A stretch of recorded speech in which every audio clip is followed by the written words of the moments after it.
Hello everyone, and welcome to Hill Street. Today's story is I Was the Last Man Standing by inletharn. If you end up enjoying this story, please leave a like. And if you enjoy hearing stories from me, please subscribe and become a resident of Hill Street. And let me know how I'm doing in the comments. Now, let's get to this nightmare. I woke up due to a burning sensation spreading to my bare skin. The floor felt hot and hard as steel, but burning hot in the first place. As my sight focused, returning from the slumber, I noticed an enraged bearded face above me, shouting something. My head ached as if it was a piñata that managed to survive the party, and my vision was all blurry and hazed. What the hell happened yesterday? I thought to myself. Wait, am I naked? For God's sake, get to your feet, it's heating! The bearded face voice finally broke through my sluggish perception. What? Wait, are you? Man! I felt that my bare buttocks and feet are getting stung by the heat. So I rushed with all my speed I had left to stand straight, almost losing consciousness again, as blood rushed from my head to my limp body. I quickly looked around. It seemed that we were inside of a room with no windows and all surfaces were covered in sheets of metal. A massive iron door with a valve and a speaker on the wall. A part of Beardy and me, there were 4 more naked men with us, all of them jumping from one foot to another, trying to avoid the burns from the heating up floor. What the hell, man? What's going on here? Who are you people? Why are we naked? I shout all the questions at once, looking into an angry and somewhat confused face of the beard guy. I don't know anyone. Do you remember your names? He shouts back over his shoulder. Silence was the answer, which was interrupted by static from the speaker until somebody on the other side picked up and tuned the mic. Ah, so I see that my dancing monkeys are up and performing. Good. That resulted in 6 angry men screaming chaotically things like, "What the hell? Show yourself!" and "Let me out!" But the voice continued. At this point, you might be thinking, why am I here? What is this place? And why can't I remember anything? Right, fellas? Right. Well, the sweet treat I gave you should block most of the memories for, let's see, 8 more hours. I think by that time, I expect you to do a couple of things. 1, repent for your sins. And 2, make it while you still last. You psycho! Who do you think you are? A judge? Lord Almighty? Beardy shouted back, but no response followed. Meanwhile, I started sweating like a pig. It was hot.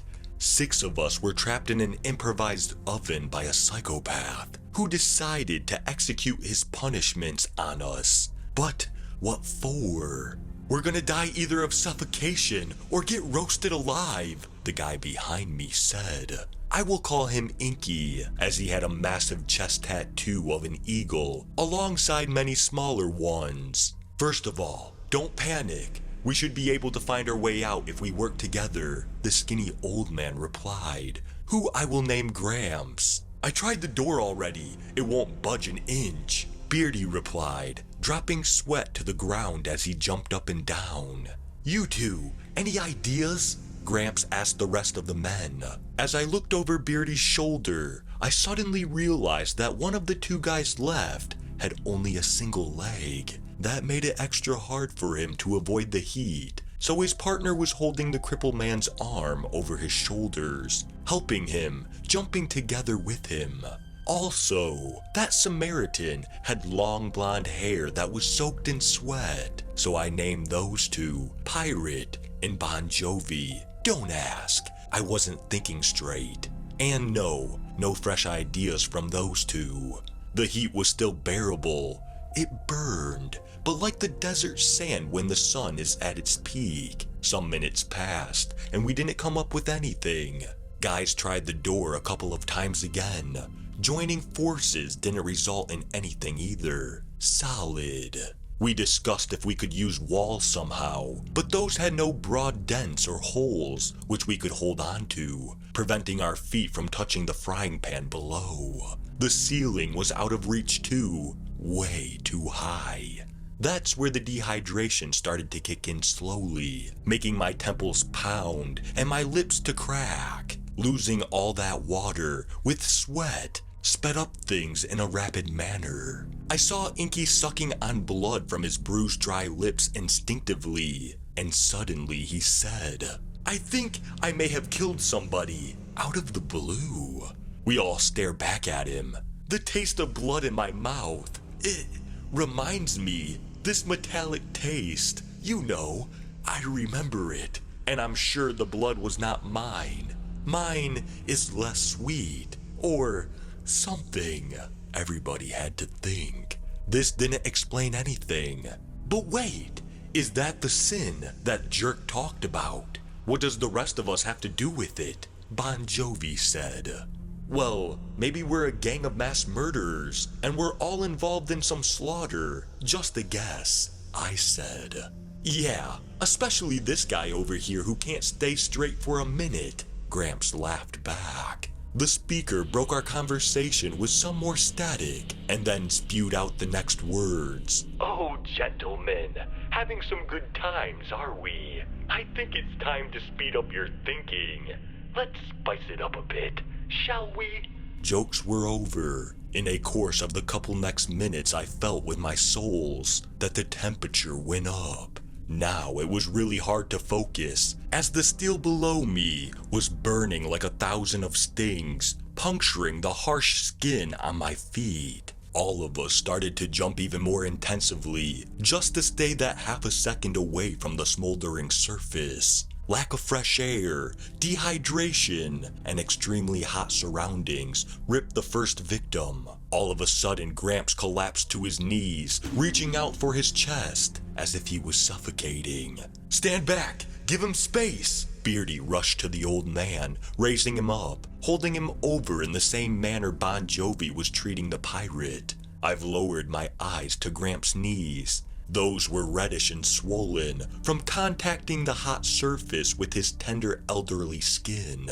"I think I'm a paramedic," Beardy said. "What?" Several of us replied. As I rushed to pick him up, I got a feeling that I did this many times before. Like a job, you know, he said. "So, we have a guy who thinks he killed somebody, and a guy claiming he's a paramedic." The pirate coughed with wheezy breath. "Nice. Well, I'll be a royal majesty then, lads." He laughed in a hoarse voice. We used all our brain power, which was available to us, considering we had to jump constantly, not to get burned too bad. Especially considering that there were 2 people who couldn't do this on their own now. It came back as nothing. The crackling silence of heating air was cut in half, with the sudden microphone to speaker feedback noise, and the message from our torturer. "I could do this all day, but unfortunately, I have other errands to care about. So, how about we heat our thing a couple degrees up?" That wild feedback sound gave me a numb feeling somewhere at the back of my skull, as if I've heard that sound many times before. "I think I'm a sound technician," I said. "That sound the speaker made, I think I heard that a million times before. But that's just my guess." Nobody was amused with this piece of information. It made things even harder. "I think he passed away," Beardy said soon, checking old man's pulse. Grim silence hanged in the air as all of us stared at the skinny, lifeless body, twitching intact of the bearded man's jumps. "Drop him. Let's use his body so others can survive," Inky quirkily muttered. "That's our chance." Everybody kept their thoughts on right and wrong to themselves, and then Beardy just let the old man's arm go. The heated steel hissed quietly as the dead flesh landed on the ground.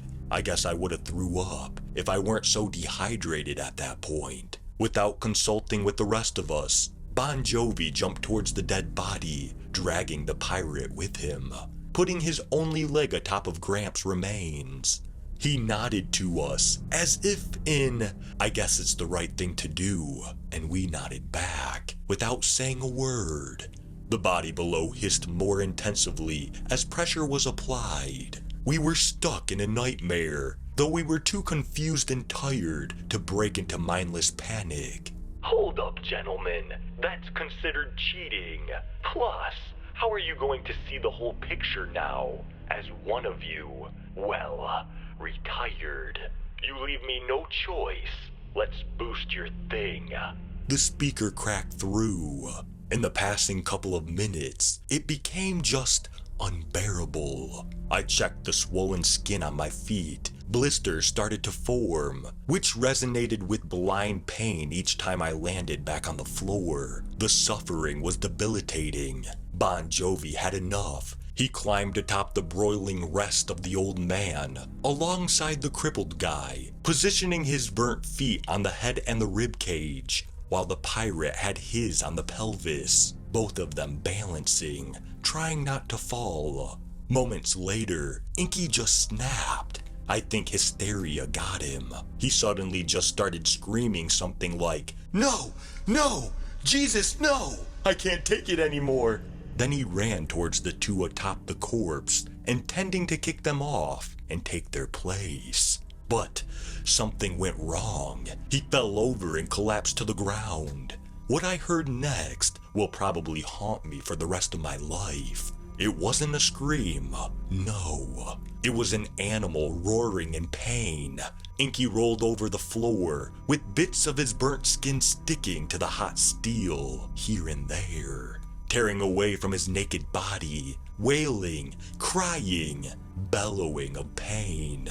He tried to get up a couple of times, though he slipped on the blood pouring from his numerous wounds, until, in some confusion motion, he banged his head over the steel-covered wall and fell silent, leaving us with the dread feeling of impending doom.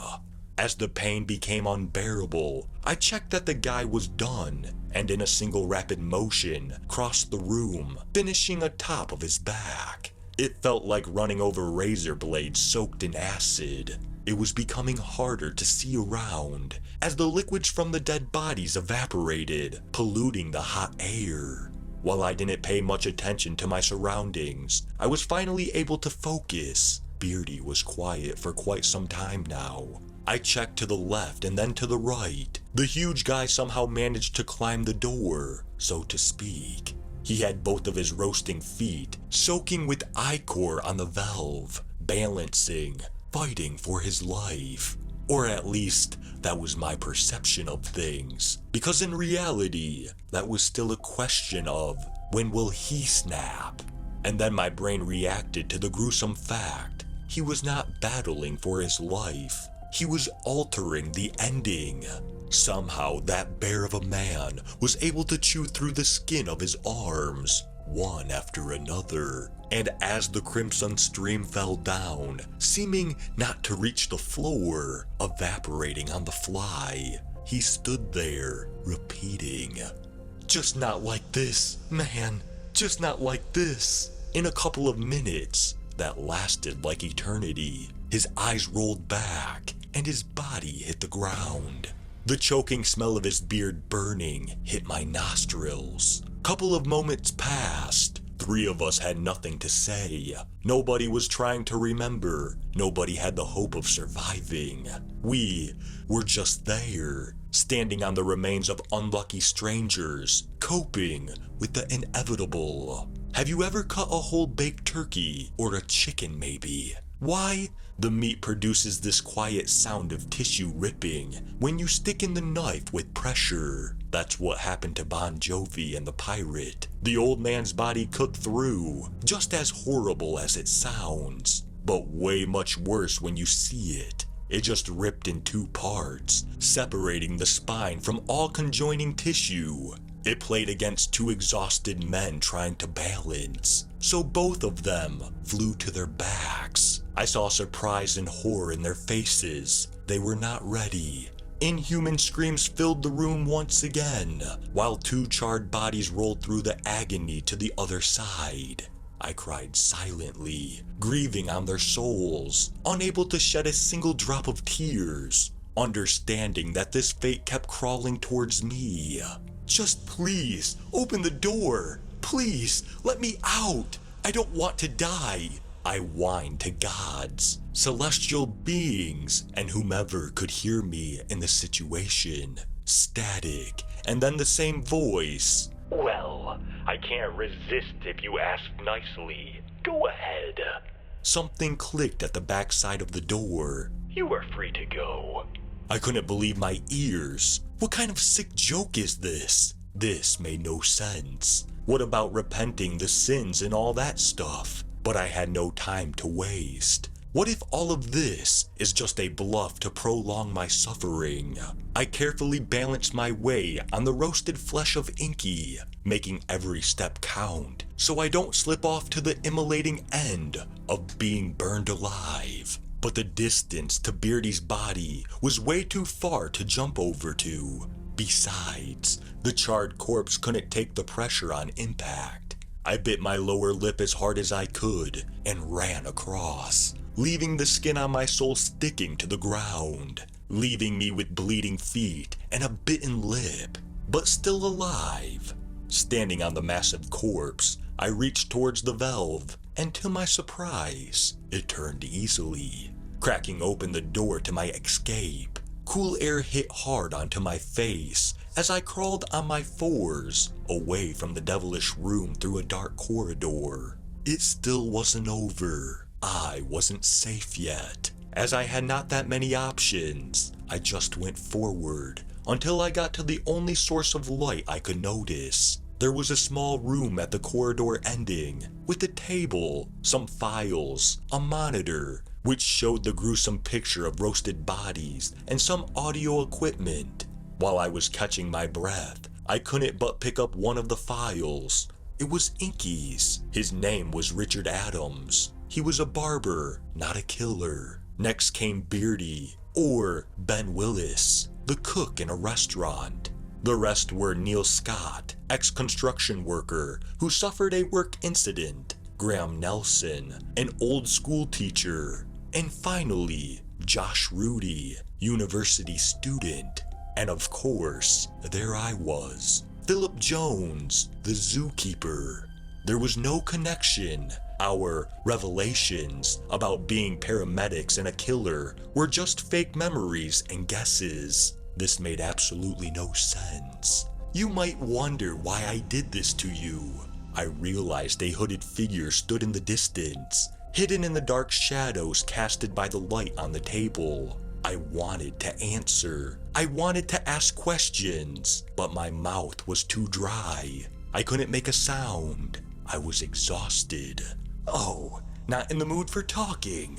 Okay, I'll tell you anyways. The figure came closer. I still couldn't see his face as he leaned to me and said, "No particular reason." I felt the sting of the needle to my neck, and the world faded to black. After I recovered from the hospital, I thought a lot about what happened. Police were all over the place, but with such poor data, the investigation is not going very fast. People keep going missing around the city. Somebody leaves. Somebody becomes the natural disaster victims. Some die to gunshots and end up in rivers and lakes with weight attached to them.